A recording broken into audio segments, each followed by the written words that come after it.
Pabaigai norėtųsi, žinot, tokį pridėti veidrodinį efektą. Tos juodos kažkokios tai katės akys, kurios kaip pažiūrės į tave, kaip sakant. Ar tai iš pavydo. Žinot, kai žiūri žmogus į video ir žiūri ir pavydi.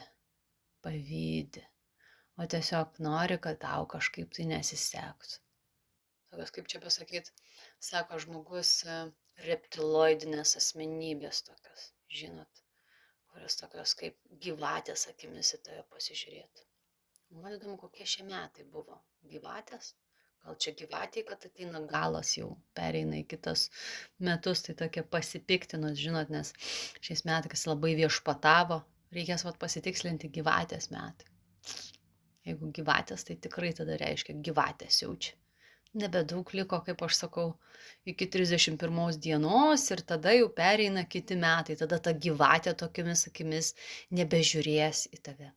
Ir nebepavydės, kad metai baigėsi, jau jai amygus adjuos, žodžiu. Bet va tos gyvatės akis, gyvatės ar katės šakės, manau, kad labai panašiai čia gaunasi.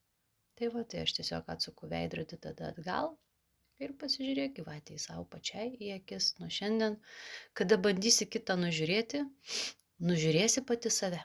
Tai šiandien tiek, tada iki susitikimų ir iki.